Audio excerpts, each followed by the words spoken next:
Misteri sumber kekayaan Nabi Sulaiman. Nabi Sulaiman alaihi salam adalah manusia terkaya sepanjang sejarah kehidupan manusia di muka bumi. Dalam beberapa kitab suci seperti Al-Quran, Alkitab dan Injil, Nabi Sulaiman alaihi salam dijelaskan sebagai manusia terkaya yang pernah hidup di muka bumi. Tidak ada satupun manusia yang bisa mengalahkan total kekayaannya hingga hari kiamat tiba nanti. Para arkeolog telah menemukan situs peninggalan sejarah Islam yang mengungkap total kekayaan Nabi Sulaiman alaihi salam.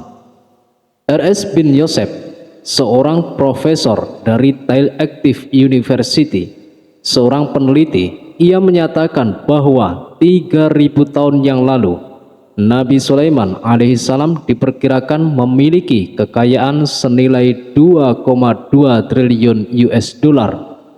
Apabila dikonversikan dengan nilai mata uang dolar hari ini, apabila dirupiahkan, maka nilainya setara dengan 32.891.870 triliun rupiah. Nilai itu berkali-kali lipat lebih banyak dari total kekayaan negara Indonesia yang hanya mencapai 11.454 triliun rupiah per 31 Desember 2021. Nabi Sulaiman alaihissalam memiliki beberapa mukjizat, di antaranya adalah dapat berbicara dengan bahasa binatang. Beliau dapat memerintah mereka untuk melakukan sesuatu. Beliau juga dapat mengendalikan besar kecilnya tekanan angin dan dapat mengatur ke arah mana angin akan berhembus. Sehingga dengan itu Nabi Sulaiman dapat memanfaatkan angin sebagai kendaraannya dan juga kendaraan tentaranya. Nabi Sulaiman juga bisa melunakkan besi dan membentuknya menjadi pakaian perang yang anti tusukan senjata tajam. Nabi Sulaiman memimpin para jin, mereka tunduk dan patuh pada perintah Nabi Sulaiman. Tidak hanya itu, setan dan iblis laknatullah yang merupakan makhluk pembangkang dapat dibuat tunduk bertekuk lutut pada perintah-perintah Nabi Sulaiman. Nabi Sulaiman bisa melakukan teleportasi, yaitu berpindah dari suatu tempat ke tempat yang lain dalam waktu yang singkat. Peristiwa tersebut dibuktikan dengan pemindahan singgasana Ratu Bilqis atas perintah Nabi Sulaiman. Nabi Sulaiman dikenal sebagai raja yang adil dan bijaksana. Nabi Sulaiman diberkahi kecerdasan yang luar biasa untuk menyatu padukan segenap kekuatan yang Allah berikan kepadanya. Ia mengelola dan membawa kerajaannya menjadi kekuatan raksasa yang tak terkalahkan di masanya. Dengan segenap kemampuan yang dimiliki, tentara Nabi Sulaiman adalah tentara terkuat di bumi tanpa ada yang menandinginya. Pertanyaan yang mendasar yang muncul kali ini adalah dari mana sumber kekayaan dan kekuatan Nabi Sulaiman alaihissalam? Untuk mendapatkan jawaban dari pertanyaan itu, simak video ini sampai akhir. Sebelum itu, mari bantu channel ini untuk terus berkembang dengan cara subscribe dan nyalakan tanda loncengnya. Berikan komentar yang positif, berikan like dan share video ini. Semoga bernilai amal jariah karena ikut mensyiarkan kisah Islami pada masyarakat Islam dan dunia. Terima kasih. Dalam kitab suci diterangkan, Bismillahirrahmanirrahim. Walaqad atayna Dawuda wa Sulaimana ilma wa qala alhamdulillahilladzi faddalana ala katsirin min ibadihil mu'minin. Wawarisa Sulaimanu Dawuda wa qala ya ayyuhan nasu undimna mantiqat tayri wa utina min kulli syai'in in hadza lahuwal fadlul mubin. yang artinya, sungguh kami benar-benar telah menganugerahkan ilmu kepada Daud dan Sulaiman.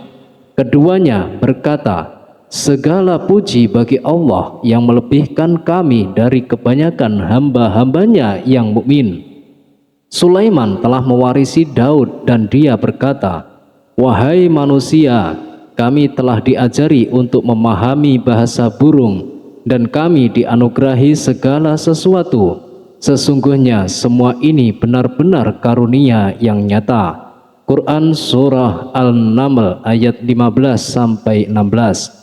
Saudara-saudaraku yang dirahmati Allah, pada ayat di atas disebutkan bahwa Sulaiman telah mewarisi Daud. Nabi Sulaiman mewarisi Nabi Daud dalam sisi kenabian dan kekuasaan, bukan mewarisi harta, karena para nabi tidak mewariskan harta.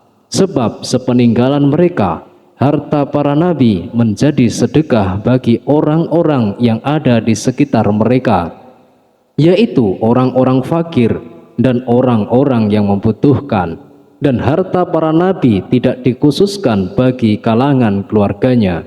Rasulullah bersabda, kami para nabi tidak mewariskan. Nabi Sulaiman mewarisi kenabian dari Nabi Daud. Ini adalah hal yang jelas. Allah telah memilihnya sebagai nabi dari Bani Israel. Begitu juga Allah telah memberinya kekuasaan kerajaan, sehingga ia menjadi pimpinan Bani Israel. Barangkali sesuatu yang paling penting yang diwarisi oleh Nabi Sulaiman dari Nabi Daud adalah tradisi militer. Kemajuan militer yang dahsyat telah berpindah kepada Nabi Sulaiman. Nabi Daud sebenarnya adalah seorang penggembala kambing yang sangat miskin, tapi seiring dengan perjalanan waktu, ia menjadi komandan pasukan yang tiada tanding. Nabi Daud alaihissalam mengetahui bahwa kekuatan hakiki yang mengatur alam semesta adalah kekuatan Allah Subhanahu wa Ta'ala. Ketika Nabi Daud mengulurkan tangannya dan memegang potongan batu, lalu beliau melemparkannya dengan ketapelnya ke arah Jalut. Kepala Jalut retak dan ambruk menghantam tanah. Ini sebagai bentuk demonstrasi kekuatan darinya. Kehadiran Nabi Daud mengubah pasukan Bani Israel, di mana mereka sebelumnya lari jika berhadapan dengan musuh. Maka kini keberadaan mereka mulai diperhitungkan. Di masa hidupnya, Nabi Daud mengalami peperangan yang sangat banyak, tapi Al-Quran tidak menceritakan secara terperinci hal itu. Al-Quran adalah kitab dakwah di jalan Allah, bukan kitab sejarah. Al-Quran hanya menceritakan di dalam Al-Quran surah As-Sad ayat 20, dan kami kuatkan kerajaan-kerajaan Daud. Ayat tersebut berarti bahwa Nabi Daud belum pernah terkalahkan dalam peperangan yang diikutinya. Di samping dukungan yang Allah berikan kepadanya, juga pasukan dan rakyatnya, di mana mereka adalah orang-orang yang bertauhid, menyerahkan diri kepada Allah. Allah Subhanahu wa Ta'ala mengajarkan kepada Nabi Daud hal-hal yang menjadikan pasukannya memiliki keistimewaan, yang dengannya mereka dapat mengalahkan pasukan-pasukan lain, pasukan-pasukan besar yang ada di bumi pada saat itu.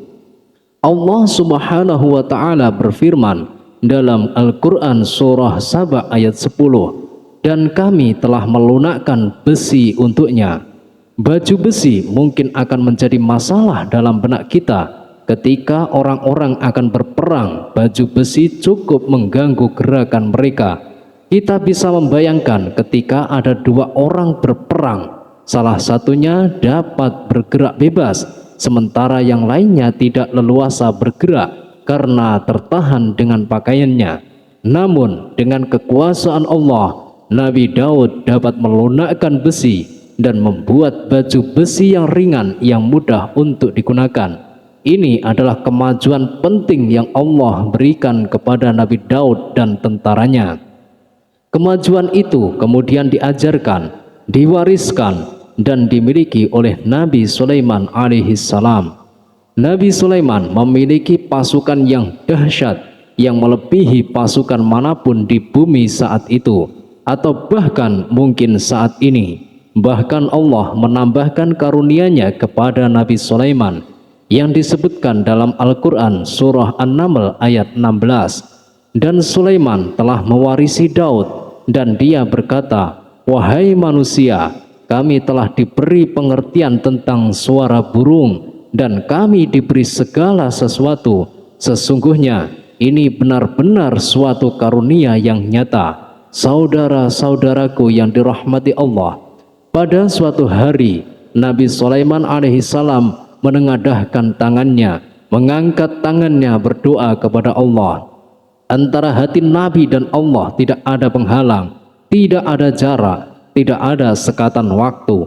Tak ada satupun dari para nabi yang berdoa kepada Allah kecuali doanya pasti dikabulkan. Doa Nabi Sulaiman alaihissalam direkam di dalam Al-Quran surah Shad ayat 35. Nabi Sulaiman berkata, "Ya Tuhanku, ampunilah aku, anugerahkanlah kepadaku kerajaan yang tidak dimiliki oleh seorang pun sesudahku." Nabi Sulaiman menginginkan dari Allah suatu kerajaan yang belum pernah diperoleh oleh siapapun setelahnya. Allah Subhanahu wa Ta'ala mengabulkan doa Nabi Sulaiman dan memberinya kerajaan tersebut. Nabi Sulaiman mewarisi kekuasaan, kenabian, hikmah, ilmu dari Nabi Daud alaihissalam. Orang-orang menyebutnya Sulaiman Al-Hakim, Sulaiman yang bijaksana. Kebijaksanaan Nabi Sulaiman tidak terbatas pada keadilannya di tengah-tengah manusia dan juga kasih sayangnya kepada mereka. Namun kebijaksanaan Nabi Sulaiman juga berlaku di kalangan burung dan binatang lainnya. Nabi Daud juga mengenal bahasa burung, tetapi Nabi Sulaiman dapat berbicara dengan bahasa burung. Bahkan ia dapat menggantikannya sebagai pembantunya. Ketika Nabi Daud bertasbih, gunung-gunung dan burung-burung serta binatang-binatang buas ikut bertasbih bersamanya. Bahkan angin pun berhenti untuk mendengarkan tasbih itu. Sedangkan Nabi Sulaiman, Allah Subhanahu wa Ta'ala telah memberinya karunia lebih dari itu, di mana binatang-binatang buas tunduk kepadanya, begitu juga angin dan burung. Saudara-saudaraku yang dirahmati Allah, Nabi Sulaiman alaihissalam mampu mendengarkan bisikan semut yang berbicara kepada sesama mereka. Bahkan ia mampu memerintahkan semut tersebut sehingga semut itu menjadi taat pada perintahnya. Pasukan Nabi Sulaiman memiliki kekuatan yang sangat dahsyat di dunia. Belum pernah ada di dunia ini satu pasukan pun yang memiliki kekuatan seperti itu. Kekuatan Nabi Sulaiman berasal dari beberapa kombinasi yang sangat mengagumkan, sehingga karenanya ia tidak dapat tertandingi. Kekuatan itu terdiri dari manusia, binatang-binatang, jin, dan lain-lain sebagainya. Kita mengetahui bahwa jin adalah makhluk Allah dan manusia tidak mampu melihatnya atau menghadirkannya atau meminta pertolongan kepadanya. Sedangkan Nabi Sulaiman telah diberi Allah suatu kemampuan untuk menundukkan jin, mempekerjakan mereka sebagai tentara di tengah-tengah peperangan. Bahkan ia mampu menjadikan mereka sebagai pekerja-pekerja kasar di kerajaannya saat tidak ada peperangan. Maka karena itu, ketika ada pasukan lain yang mencoba melawan pasukan Nabi Sulaiman, mustahil mereka akan mendapatkan kemenangan. Bahkan pasukan Nabi Sulaiman diperkuat oleh pasukan burung-burung, dan pasukan Nabi Sulaiman memerankan tugas penting, yaitu menjadi agen intelijen. Kita mengetahui bahwa peranan informasi saat peperangan adalah hal yang sangat penting. Dan dari informasi tersebut, pasukan dapat mengetahui keadaan lawannya. Demikianlah peranan burung pada pasukan Sulaiman. Ia terbang di tengah-tengah musuh, kemudian ia kembali kepada Nabi Sulaiman untuk menyampaikan berita tentang keadaan lawannya. Di samping jin dan burung, Allah juga menundukkan angin untuk Nabi Sulaiman. Nabi Sulaiman dapat memerintahkan angin dan ia mampu untuk menaiki angin tersebut bersama tentaranya. Di dalam surah Shad ayat 36 sampai 40, Allah Subhanahu wa taala berfirman, kami tundukkan kepada angin yang berhembus dengan baik menurut kemana saja yang dikehendaki Sulaiman, dan kami tundukkan pula kepadanya setan-setan, semuanya ahli bangunan dan penyelam, dan setan yang lain yang terikat dalam belenggu. Inilah anugerah kami, maka berikanlah kepada orang lain atau tahanlah untuk dirimu sendiri dengan tiada pertanggungjawaban, dan sesungguhnya dia mempunyai kedudukan yang dekat pada sisi kami dan tempat kembali yang baik. Saudara-saudaraku yang dirahmati Allah, Allah Subhanahu wa taala juga memberikan kemampuan yang tak seorang pun dari para nabi mendapatkannya, yaitu kemampuan untuk memerintah syaitan. Syaitan adalah salah satu bagian dari jin. Ia adalah kelompok yang celaka dari bangsa jin. Kelompok ini sebenarnya tidak mampu dikuasai oleh manusia. Bahkan jin yang soleh tidak dapat mengatur syaitan.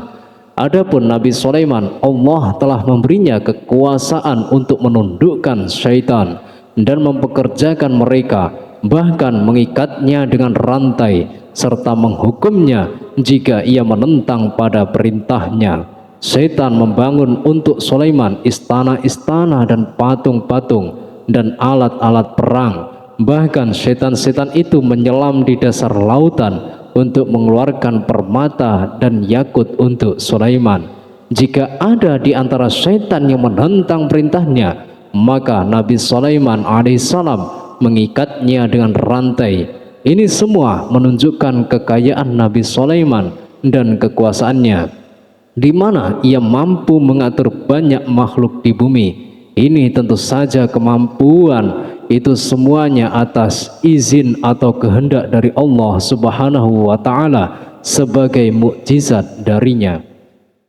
Allah Subhanahu wa taala berfirman dalam Al-Qur'an surah Saba ayat 12, dan sebagian dari jin ada yang bekerja di hadapannya di bawah kekuasaannya dengan izin Tuhannya, dan siapa yang menyimpang di antara mereka dari perintah kami, maka kami rasakan kepadanya azab neraka yang apinya menyala-nyala.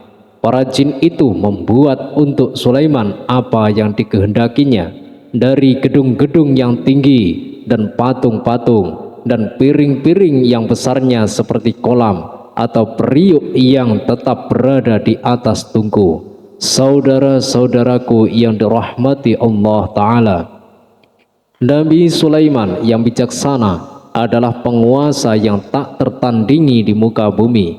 Meskipun memperoleh nikmat-nikmat khusus yang agung itu yang Allah berikan kepada Nabi Sulaiman, beliau tetap menunjukkan dirinya sebagai manusia yang paling banyak berzikir kepada Allah dan manusia yang paling banyak bersyukur di zamannya.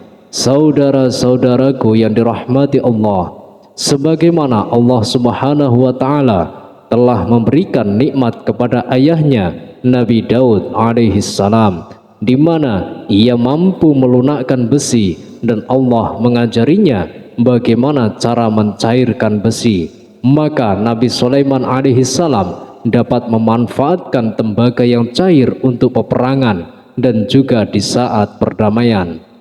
Pada saat peperangan, beliau mencampur tembaga dan besi dan membuat darinya perunggu. Mereka menggunakan senjata-senjata perunggu dalam peperangan seperti pedang, baju besi, dan juga pisau.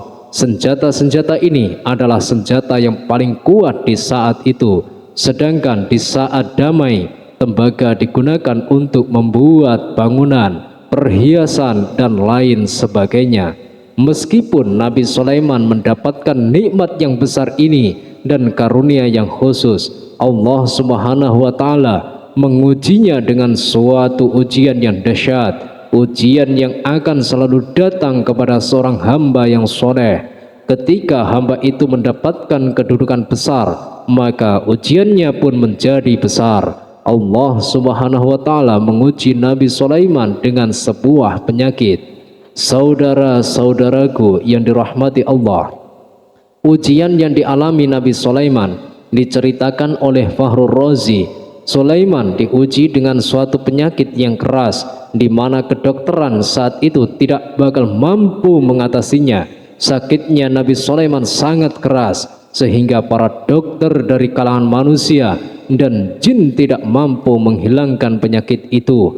Lalu burung-burung menghadirkan rumput-rumput yang dianggap sebagai obat, tetapi Nabi Sulaiman tak kunjung sembuh. Semakin hari penyakit Nabi Sulaiman semakin menjadi-jadi, sehingga ketika Nabi Sulaiman duduk di atas kursi, ia duduk bagaikan tubuh tanpa roh, seakan-akan ia mati karena saking kerasnya penyakit yang dideritanya. Sakit yang diderita oleh Nabi Sulaiman alaihissalam berlangsung sangat lama. Namun Nabi Sulaiman tidak henti-hentinya berzikir kepada Allah. Ia meminta kesembuhan kepada Allah serta beristighfar kepada Allah dan mengungkapkan rasa cinta kepadanya.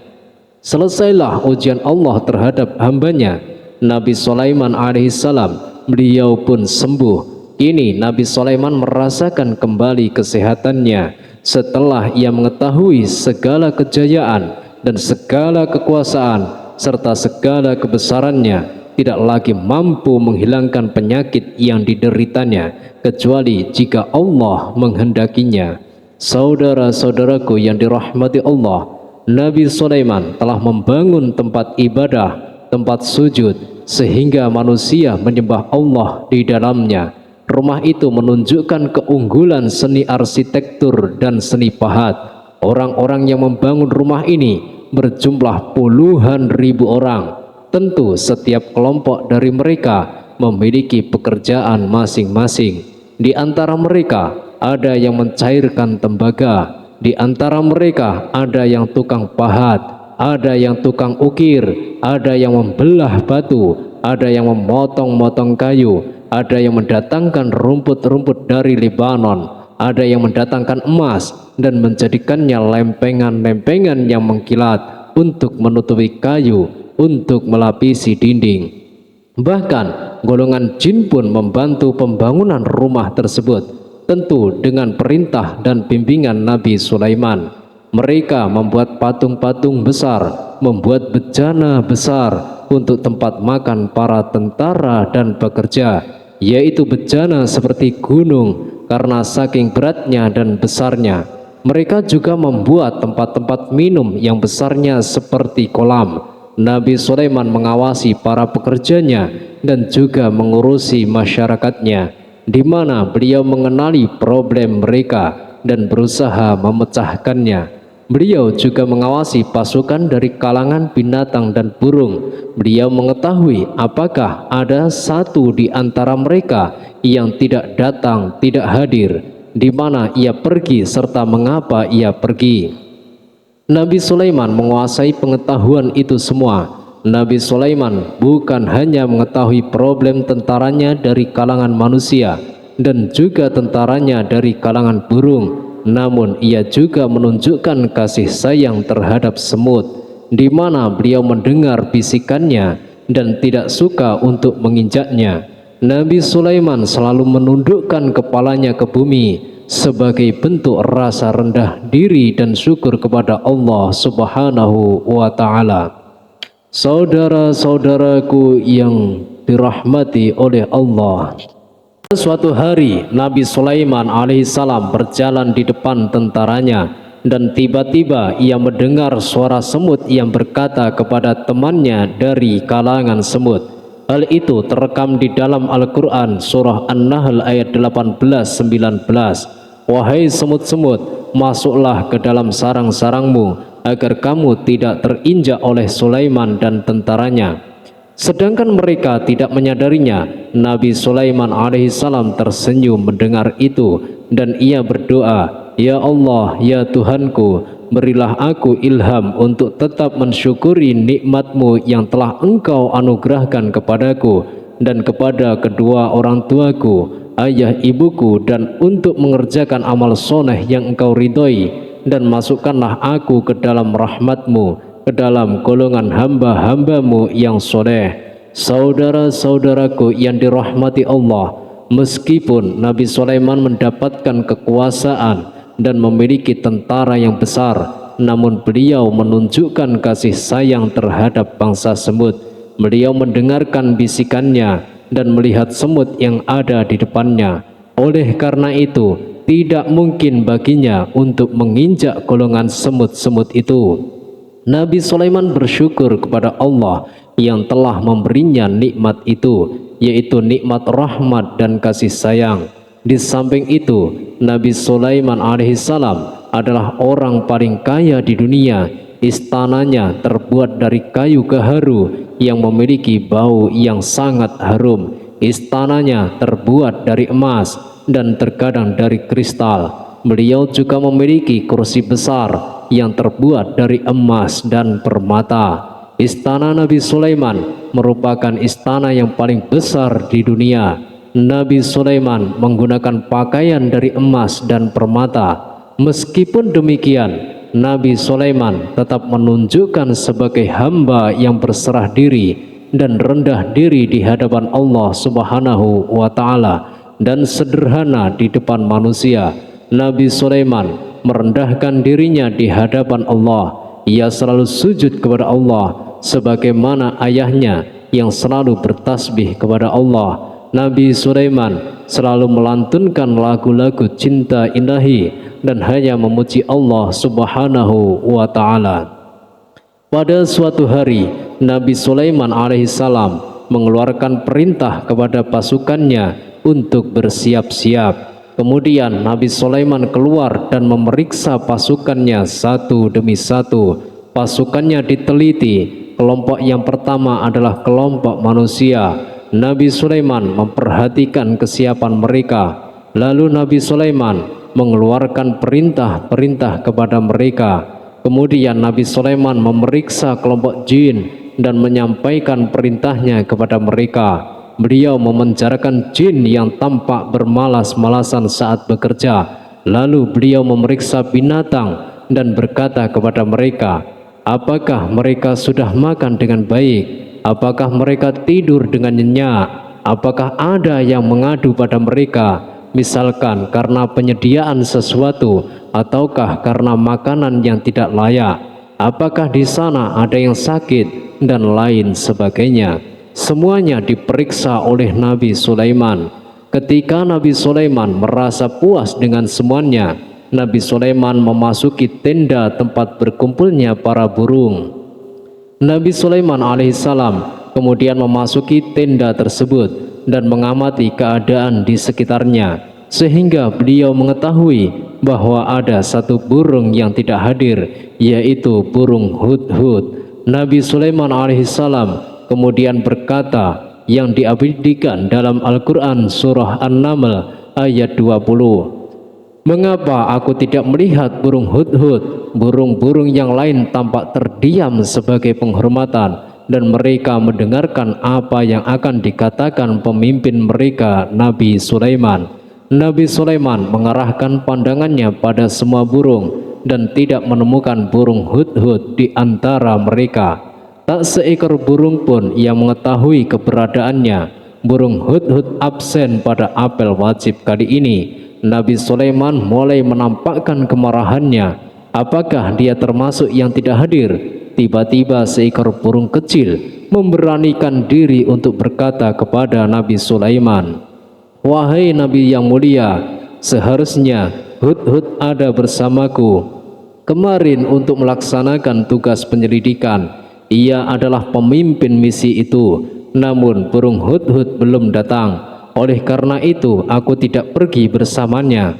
Burung itu tampak gemetar ketakutan. Nabi Sulaiman mengetahui bahwa burung hudhud tidak hadir dan tak seorang pun mengetahui kemana ia pergi. Burung hudhud pergi tanpa terlebih dahulu meminta izin kepada Nabi Sulaiman dan tidak memberitahu kemana keberadaannya. Dalam keadaan marah, Nabi Sulaiman berkata, sungguh aku benar-benar akan mengazabnya dengan azab yang keras, atau benar-benar menyembelihnya, kecuali jika ia benar-benar datang kepadaku dengan alasan yang jelas. Kawanan burung-burung mengetahui bahwa Nabi Sulaiman sedang marah dan telah menetapkan untuk menyiksa burung hudhud atau menyembelihnya, atau justru memaafkan dengan syarat ia datang dengan membawa alasan yang dapat menyelamatkannya. Atau dengan kata lain, burung hudhud dapat memastikan bahwa ia melaksanakan tugas yang penting. Nabi Sulaiman menunjukkan kemarahan yang besar, sehingga siapapun akan merasa takut ketika Nabi Sulaiman marah. Maka kemarahannya karena membela kebenaran. Kemudian beliau dapat melaksanakan ancamannya dengan cara yang mudah. Seekor burung tampak gemetar ketakutan melihat kemarahan Nabi Sulaiman. Lalu beliau mengulurkan tangannya ke burung itu dan memegang-megang kepalanya, sehingga burung itu pun merasa tenang dan merasa takutnya hilang. Nabi Sulaiman kemudian pergi dari tempat burung dan menuju ke istananya. Nabi Sulaiman masih memikirkan keadaan burung hudhud. Seharusnya burung hudhud menjadi bagian penting dari badan intelijen. Apakah ia pergi untuk menyingkap sesuatu, atau apakah ia pergi hanya untuk bermain-main? Nabi Sulaiman alaihi salam telah memperhatikan dan mengetahui bahwa burung hudhud adalah seekor burung yang cerdik dan juga fasih berbicara. Terkadang Nabi Sulaiman mendapati burung hudhud sedang bermain dan menunda-nunda pekerjaannya. Namun ketika Nabi Sulaiman melihatnya, burung hudhud memahami bahwa perbuatannya itu tidak benar, sebab ia tidak boleh menyampur adukkan antara waktu serius dan waktu bermain. Tidak lama setelah itu, burung tiba di tempat para burung-burung yang lain, berkata kepadanya, "Wahai hudhud, pergilah engkau ke tempat Nabi Sulaiman. Jika ia mengetahui bahwa engkau telah sampai, jiwamu benar-benar terancam." Mendengar itu, burung hudhud segera beranjak. Ia terbang menemui Nabi Sulaiman. Pada waktu itu, Nabi Sulaiman sedang duduk bersama tentaranya yang lain. Burung hudhud berdiri. Ia telah merencanakan untuk memulai pembicaraan dengan Nabi Sulaiman. Sebelum Nabi Sulaiman bertanya kepadanya kemana dia pergi. Ini sebagai bukti bahwa burung hudhud telah melaksanakan suatu tugas yang penting. Dalam Al-Quran, surah An-Naml ayat 22, burung hudhud berbicara, "Aku telah mengetahui sesuatu yang kamu belum mengetahuinya, dan kubawa kepadamu dari negeri Saba."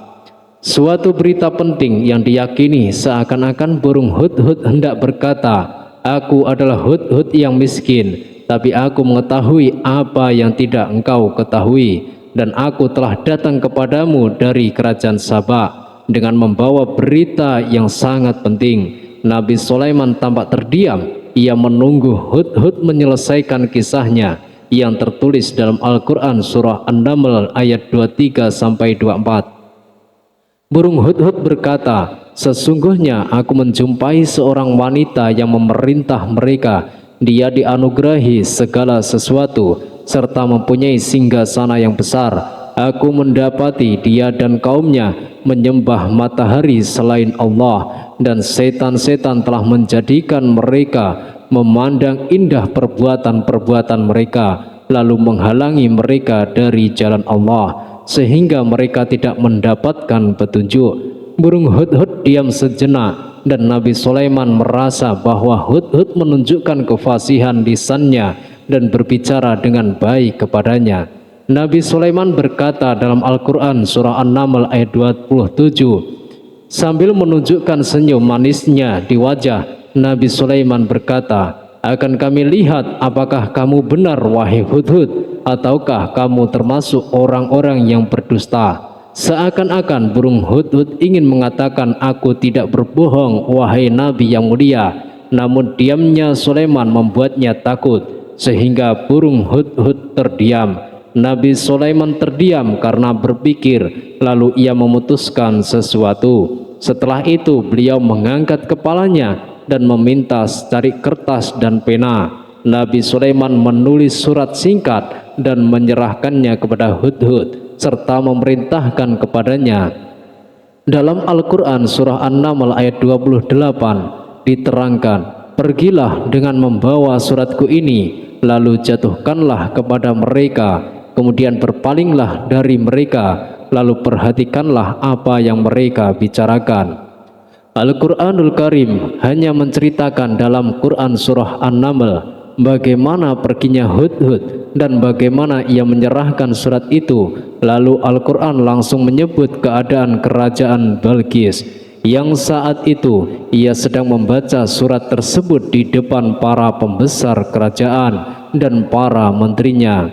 Dalam Al-Quran surah An-Naml ayat 29-31, berkatalah Balqis, "Wahai pembesar-pembesar, sesungguhnya telah dijatuhkan kepadaku sebuah surat yang mulia.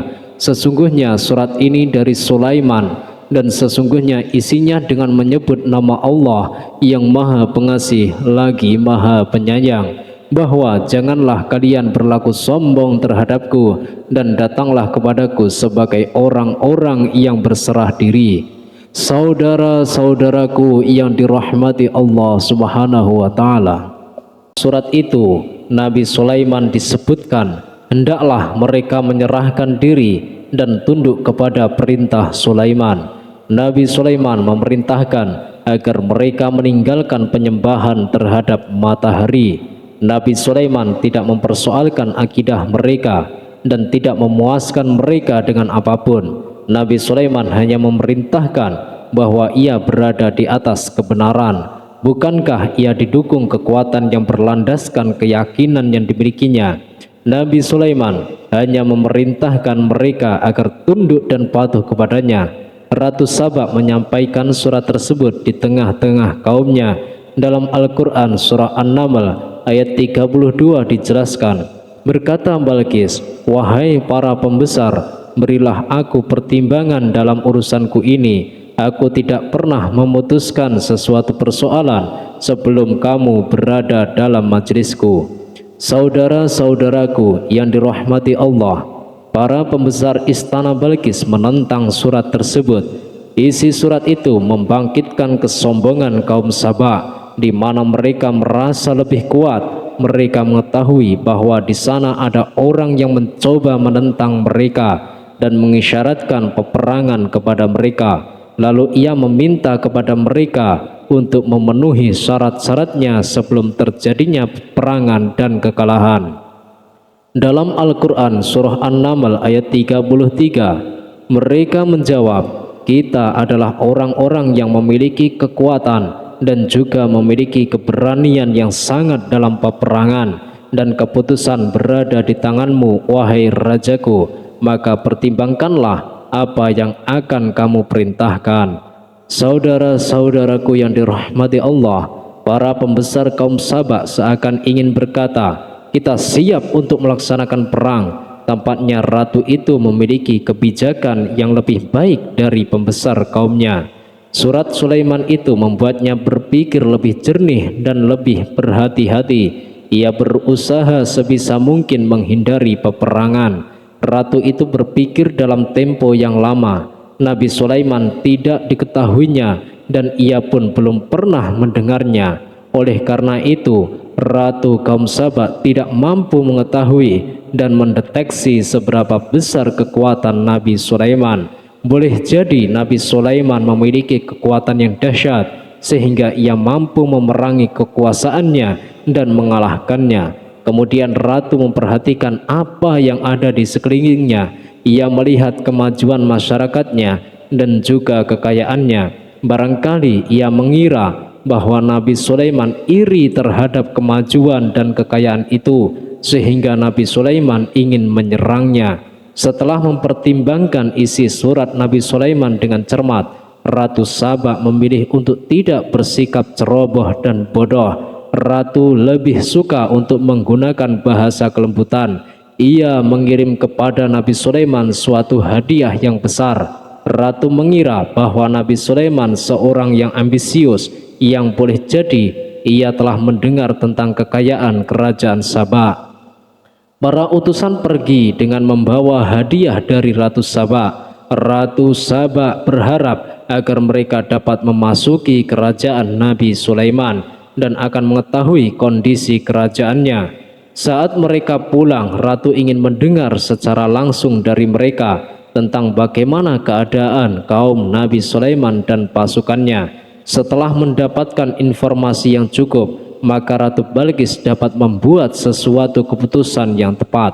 Ratu menyembunyikan apa yang terlintas dalam pikirannya, lalu ia berbicara kepada pembesar istananya bahwa ia dapat menyingkap niat jahat Raja Sulaiman melalui cara mengirimkan hadiah kepadanya.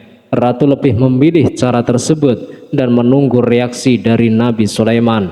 Ratu berhasil memuaskan para pembesar istana dan untuk sementara ia menghilangkan ide untuk berperang, karena para raja jika menyerang suatu desa, maka pemimpin desa tersebut adalah orang yang paling banyak mendapatkan kehinaan dan cercaan. Akhirnya para pembesar kaumnya merasa puas dengan pikiran Ratu Balqis. Saudara-saudaraku yang dirahmati Allah, dalam Al-Quran surah An-Naml 34-35 dijelaskan, Balqis berkata, dia berkata, sesungguhnya raja-raja apabila memasuki suatu negeri, niscaya mereka akan membinasakannya dan menjadikan penduduknya yang mulia menjadi hina, dan demikian pula lah yang akan mereka perbuat. Dan sesungguhnya aku akan mengirim utusan kepada mereka dengan membawa hadiah, dan aku akan menunggu apa yang akan dibawa kembali oleh utusan itu. Saudara-saudaraku yang dirahmati oleh Allah, kemudian sampailah hadiah dari Ratu Balqis kepada Nabi Sulaiman. Para intelijen Nabi memberitahunya bahwa utusan Balqis datang dengan membawa hadiah. Nabi Sulaiman langsung mengetahui bahwa Ratu Balqis itu sengaja mengirim orang-orangnya untuk mengetahui atau mendapatkan informasi tentang kekuatannya. Lalu setelah itu ia akan mengambil sebuah keputusan atau mengambil sikapnya kepada kerajaan Sulaiman. Nabi Sulaiman segera memanggil semua pasukannya untuk berkumpul. Utusan Balqis segera memasuki istana Nabi Sulaiman yang dipenuhi dengan pasukan besar yang bersenjata. Melihat itu, utusan Ratu Balqis tercengang dan terkejut ketika mereka melihat kekayaan yang mereka bawa tidak ada apa-apanya dibandingkan dengan kerajaan Nabi Sulaiman. Hadiah mereka tampak tidak berarti, emas yang mereka bawa tampak tidak memiliki makna. Saat mereka memasuki istana Nabi Sulaiman yang terbuat dari kayu-kayu pohon gaharu yang mengeluarkan bau yang sangat harum serta dihiasi dengan emas permata, para utusan Ratu Balqis berdiri bersama Nabi Sulaiman dan menyaksikan bagaimana Nabi Sulaiman mengendalikan pasukannya. Kemudian mereka mulai berpikir tentang kekuatan dan kualitas pasukan Nabi Sulaiman.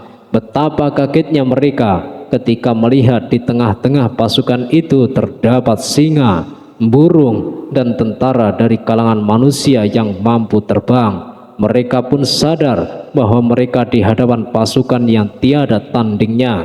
Selesailah demonstrasi pasukan Nabi Sulaiman. Kemudian para utusan ratu dipersilahkan maju ke tempat hidangan makanan.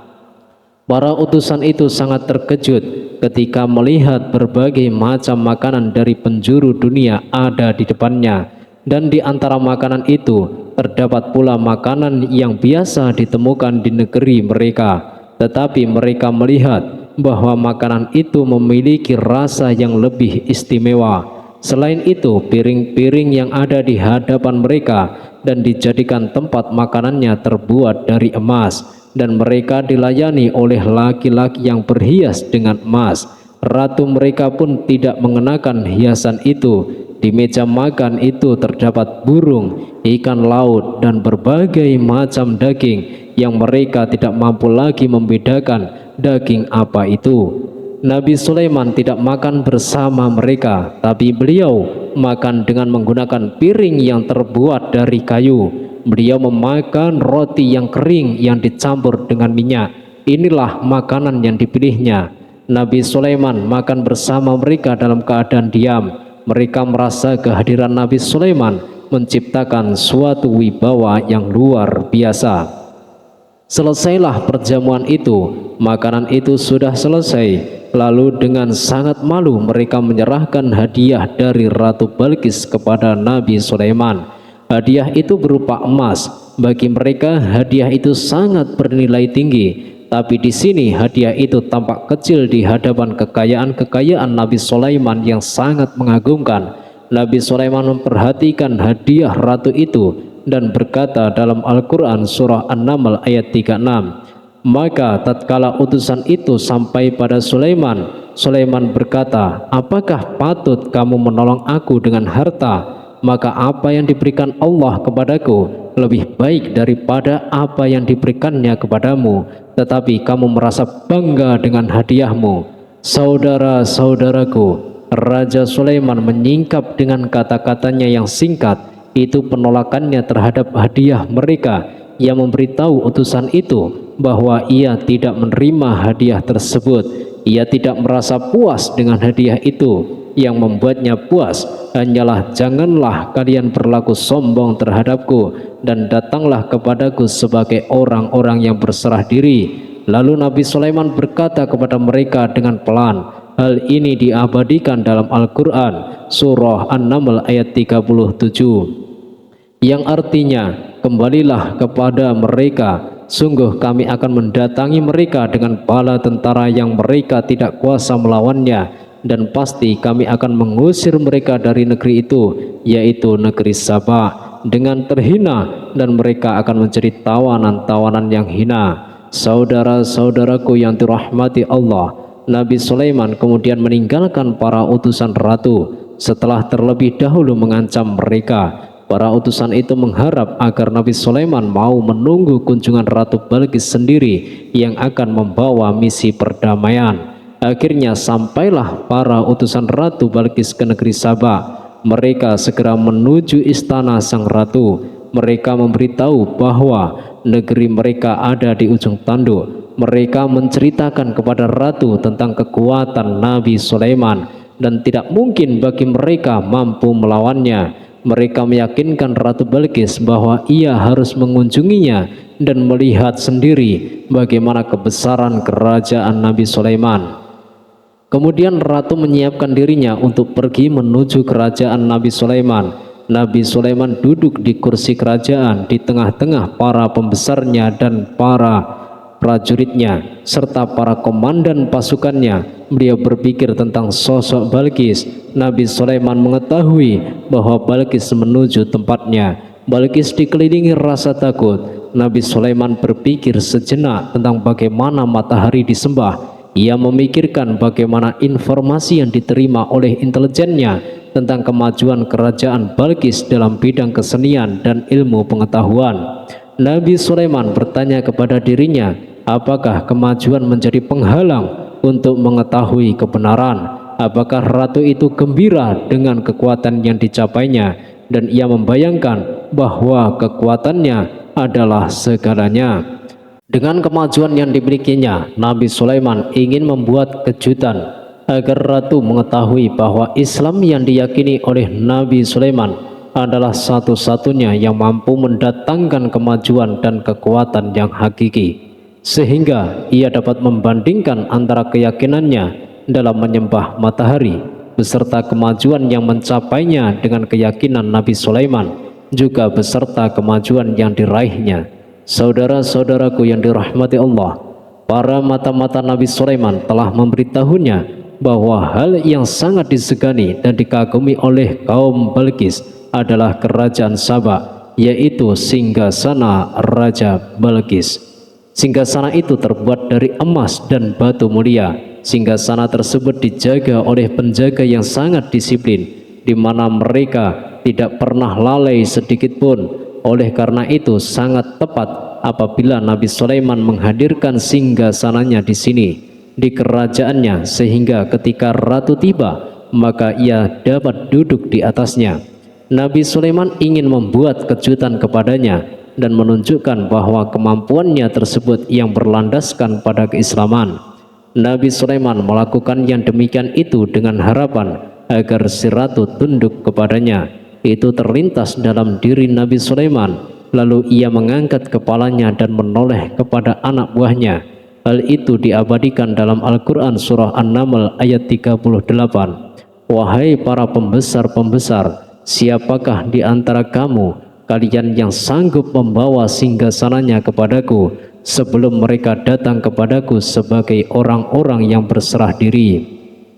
Saudara-saudaraku yang dirahmati Allah, perhatikanlah ungkapan pikiran Nabi Sulaiman tersebut.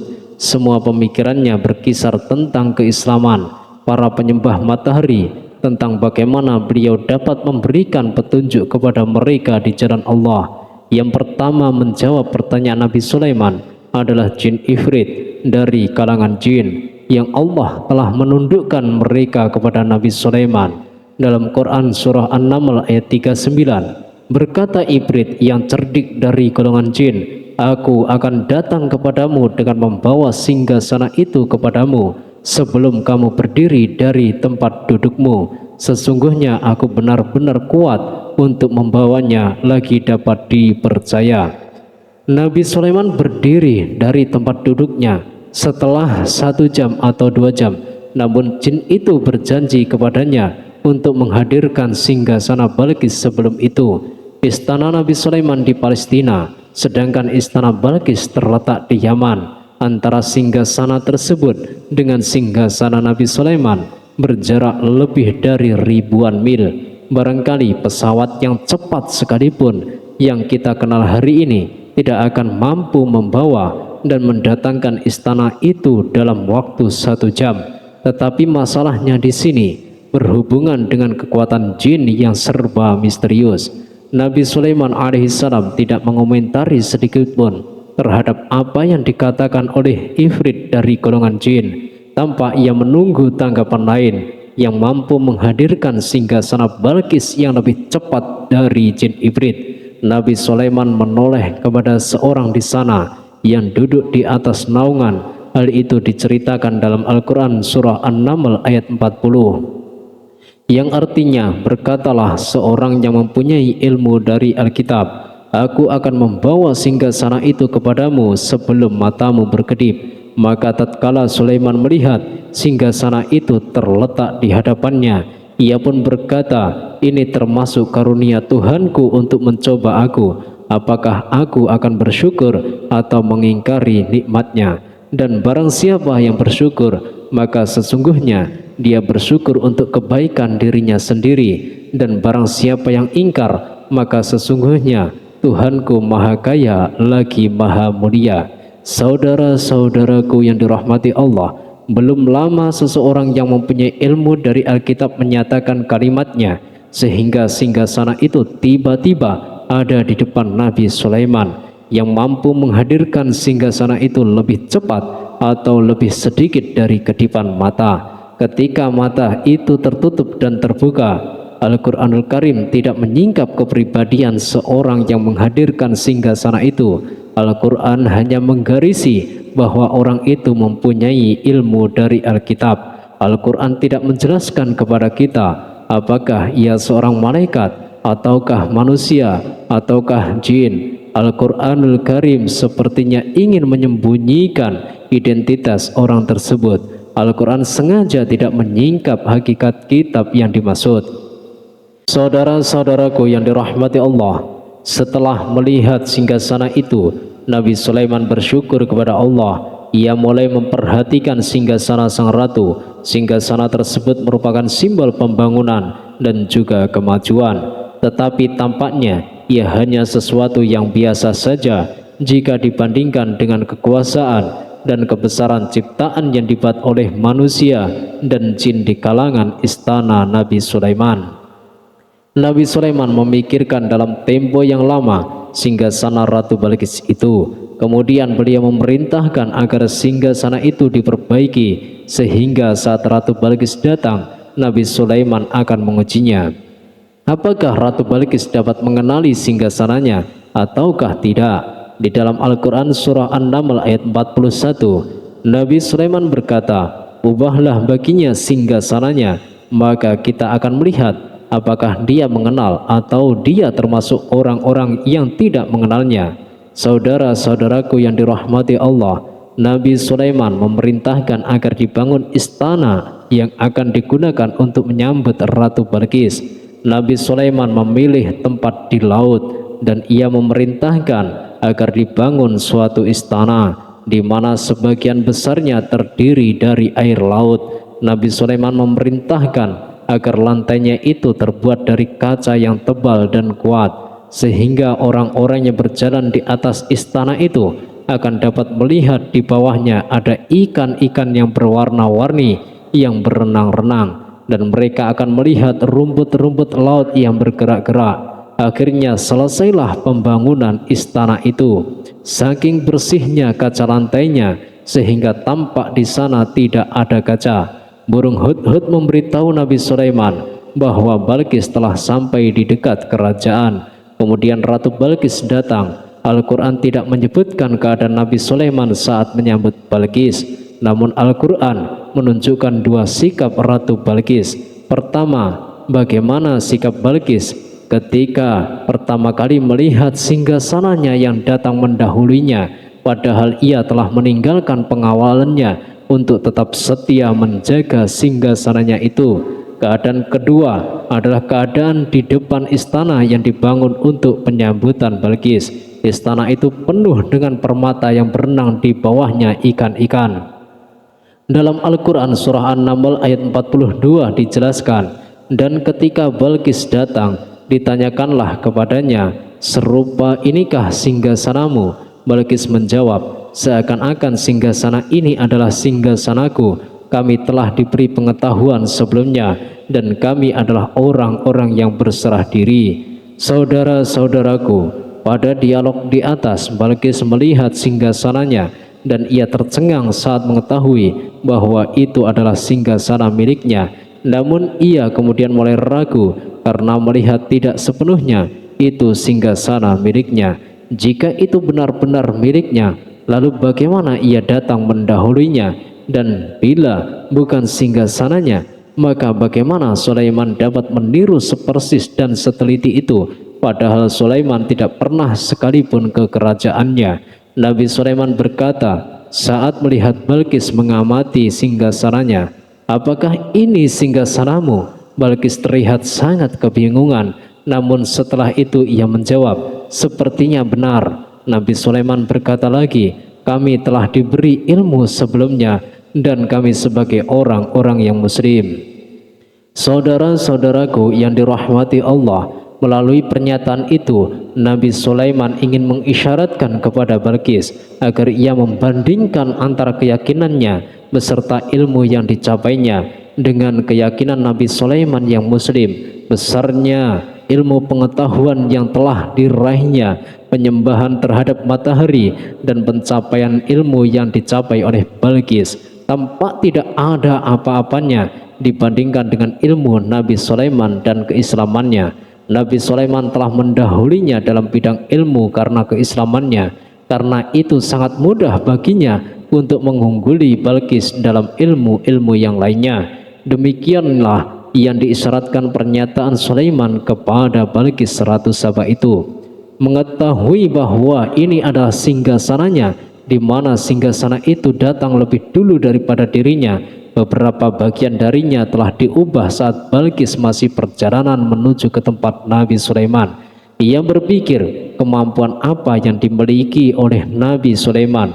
Ratu Balqis tercengang melihat apa yang disaksikannya, yang berupa buah dari keimanan Nabi Sulaiman dan hubungannya dengan Allah Subhanahu wa Ta'ala. Sebagaimana Balqis juga tercengang ketika melihat kemajuan di bidang ilmu pembangunan seni dan ilmu-ilmu yang lainnya, maka ia lebih kagum lagi saat melihat hubungan yang kuat antara keislaman Nabi Sulaiman dengan ilmunya serta kemajuan yang diraihnya. Dalam Al-Quran surah An-Naml ayat 43 dijelaskan, dan apa yang disembahnya selama ini selain Allah mencegahnya untuk melahirkan keislamannya, karena sesungguhnya ia terdahulu termasuk orang-orang yang kafir. Saudara-saudaraku yang dirahmati Allah, bergoncanglah dalam benak Balqis ribuan hal ia melihat keyakinan kaumnya runtuh di hadapan Nabi Sulaiman.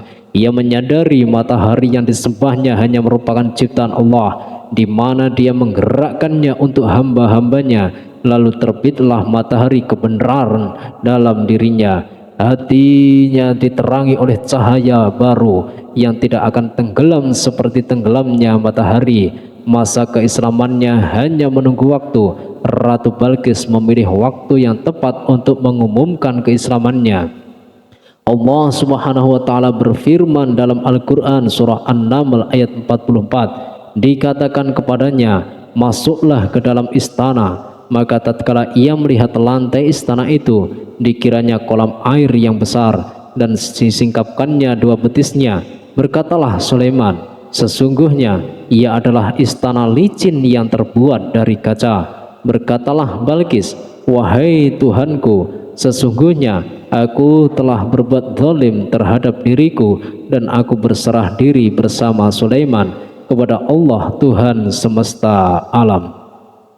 Saudara-saudaraku yang dirahmati Allah, dikatakan kepada Balqis, "Masuklah ke dalam istana." Ketika ia masuk, maka ia tidak menyaksikan adanya kaca, tetapi ia melihat air, sehingga ia mengira akan bersinggungan dengan air laut. Lalu ia menyingkapkan sedikit bajunya agar bajunya itu tidak basah. Nabi Sulaiman mengingatkannya tanpa melihatnya agar ia tidak khawatir terhadap pakaiannya, karena pakaiannya tidak akan basah, sebab di sana tidak ada air. Itu sekedar kaca yang halus, yang saking halusnya sehingga ia tidak tampak. Pada kesempatan itulah Balqis mengumumkan keislamannya. Ia mengakui kelaliman dirinya, dan ia menyatakan menyerahkan diri kepada Sulaiman dan kepada Allah Tuhan semesta alam. Lalu kaumnya pun mengikutinya dan mereka memeluk Islam. Balqis menyadari ia berhadapan dengan penguasa yang terbesar di bumi dan salah satu nabi Allah yang mulia. Untuk pertama kalinya wajah Sulaiman tampak dihiasi dengan senyuman. Ia menunjukkan kepuasannya. Sejak Balqis mengunjunginya, demikianlah Sulaiman mewujudkan kejayaannya yang hakiki dan menyebarkan cahaya Islam di muka bumi.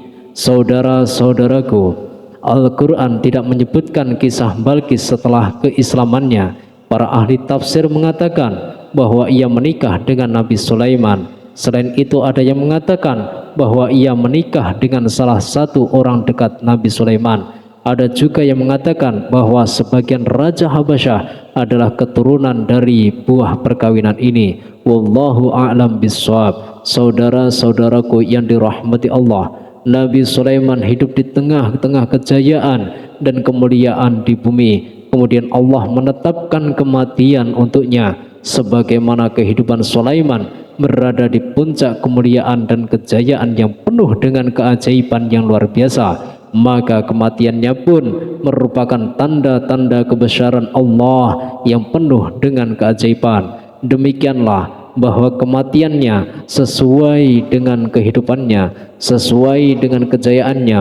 Allah berfirman tentang kematian Sulaiman di dalam Al-Quran surah Saba ayat 14. Maka tatkala kami telah menetapkan kematian Nabi Sulaiman, tidak ada yang menunjukkan kepada mereka kematiannya itu kecuali rayap yang memakan tongkatnya. Maka tatkala ia telah tersungkur, taulah jin bahwa kalau sekiranya mereka mengetahui yang gaib, tentulah mereka tidak akan tetap dalam siksa yang menghinakan. Saudara-saudaraku, kemampuan Nabi Sulaiman untuk menundukkan jin dan mempekerjakan mereka serta hubungan mereka dengannya, semua itu menimbulkan fitnah di tengah-tengah manusia dalam hal tertentu. Dan kematian Nabi Sulaiman merupakan batasan jawaban terhadap fitnah ini. Kami tidak mengetahui siapa yang mengklaim bahwa jin mengetahui hal yang gaib.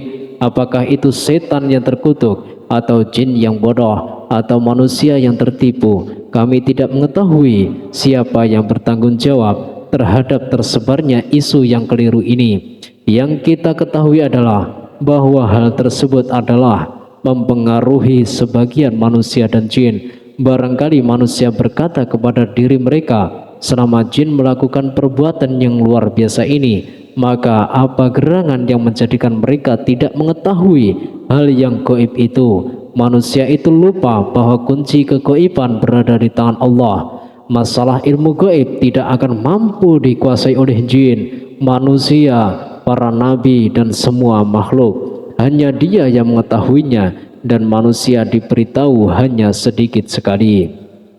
Saudara-saudaraku yang dirahmati Allah, seakan-akan Allah telah merencanakan bahwa kematian Sulaiman bertujuan untuk menghancurkan pemikiran itu, yaitu pemikiran bahwa jin mengetahui hal-hal yang gaib. Jin bekerja untuk Nabi Sulaiman selama beliau hidup, dan tatkala beliau meninggal, maka tugas mereka menjadi bebas. Nabi Sulaiman meninggal tanpa diketahui oleh jin, sehingga mereka tetap bekerja untuknya. Mereka tetap mengabdi kepada Sulaiman. Seandainya mereka mengetahui hal yang gaib, niscaya mereka tidak meneruskan pekerjaan mereka. Saudara-saudaraku, pada suatu hari Nabi Sulaiman memasuki mihrabnya untuk iktikaf, beribadah kepada Allah. Tak seorang pun yang berani mengganggu khalwatnya di mihrabnya itu. Mihrab Sulaiman terletak di puncak gunung dan dindingnya terbuat dari permata. Pada suatu hari Nabi Sulaiman duduk bersandar pada tongkatnya, dan ia tampak tenggelam dalam tafakur. Beliau berzikir kepada Allah hingga rasa kantuk menguasainya. Lalu setelah itu malaikat maut menemuinya di mihrabnya. Nabi Sulaiman pun meninggal. Beliau bersandar kepada tongkatnya. Jin melihatnya dan mengira bahwa Nabi Sulaiman sedang sholat, sehingga mereka pun terus melanjutkan pekerjaannya. Berlalulah hari-hari yang panjang, kemudian datanglah rayap, yaitu semut kecil yang memakan kayu. Hewan itu mulai memakan tongkat Nabi Sulaiman. Rayap itu tampak lapar. Sebagian dari tongkat Nabi Sulaiman dimakan beberapa hari oleh rayap itu. Ketika yang dimakannya semakin bertambah, maka tongkat itu pun menjadi rusak dan kemudian jatuh dari tangan Nabi Sulaiman alaihissalam. Tubuh mulia itu kehilangan pertimbangan dan kemudian jatuh terhempas di bumi. Tatkala tubuh suci itu tersungkur, maka manusia segera menuju ke arahnya. Mereka menyadari dan mengetahui bahwa Nabi Sulaiman telah meninggal dalam waktu yang lama. Jin menyadari bahwa mereka tidak mengetahui hal yang gaib, dan manusia pun mengetahui hakikat ini. Seandainya jin mengetahui hal yang gaib, niscaya ia tidak akan meneruskan siksa yang hina. Mereka tidak akan bekerja kepada Sulaiman. Demikianlah Nabi Sulaiman alaihissalam meninggal dalam keadaan duduk dan sholat di mihrabnya. Lalu berita itu tersebar bagaikan api di bumi. Manusia, burung, dan binatang buas mengantarkan jenazah Nabi Sulaiman. Sekawanan burung tampak sedih dan menangis. Semua makhluk bersedih. Akhirnya tak seorang pun mengetahui bahasa burung di bumi. Meninggallah seorang yang memahami pembicaraan burung, binatang-binatang, jin, dan lain sebagainya. Burung-burung itu berkata, betapa beratnya kehidupan di tengah orang-orang yang tidak mengetahui pembicaraan kita. Wallahu a'lam bishawab.